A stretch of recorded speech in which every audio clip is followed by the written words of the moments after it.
خسرو مگه قرار نبود بری نون بگیری پسر؟ نمیتونم آقا جان، تب کردم. یعنی مریض شدی؟ نه، دمای بدنمو بردم بالا ببینم فنش کار میکنه یا نه. تب کردم، یعنی نمیتونم برم نانوایی.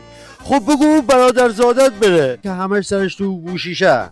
چشم رو داشته باش پسر، آدم به مهمون نمیگه برو نون بگیر. مهمان؟ والا ما نیده بودیم مهمان دست خالی جایی بره.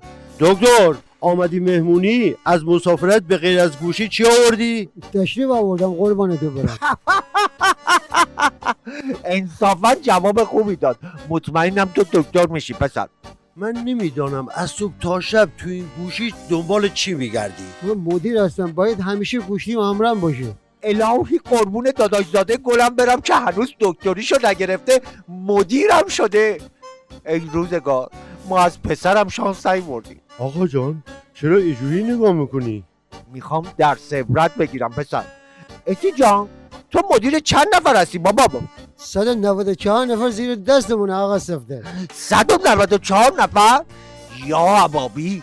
ببینم تو که 89ته چطور حقوقشو نمیدی؟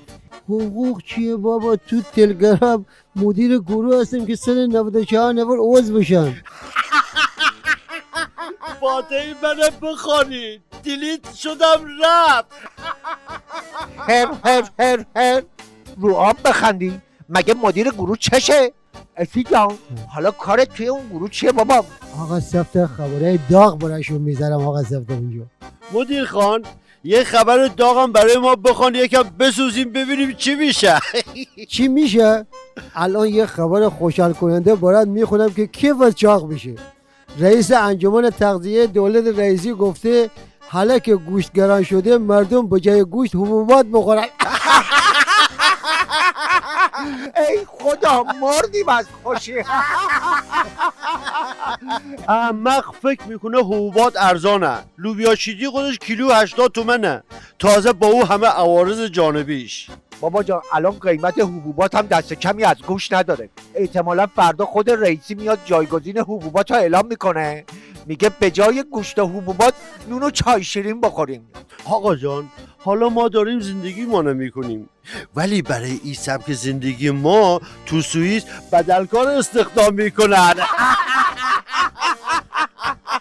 حالا اینو گوش کن آقا صفدر. بگو بابا. دیروز داشتم با یه ایتالیایی تو مجازی چت میکردم. طرف میگفت وینیس بی‌نظیره، فکر کن یه شهر کلا روی آبه.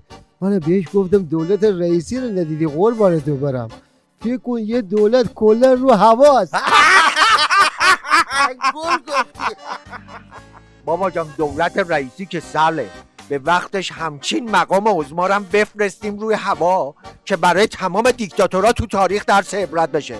خسرو، با این خندهات معلومه تبت قطع شده. برو چند تا نون بگیر، حداقل واسه نهار نون داشته باشیم بخوریم. ای داده بیداد، تو این خانه یه خنده هم نمیتونیم بکنیم؟ بهتره تو یکی خنده نکنی. برو نون بگیر بیار ببینم. راست میگه، ده برو ده. چشم آقا جان.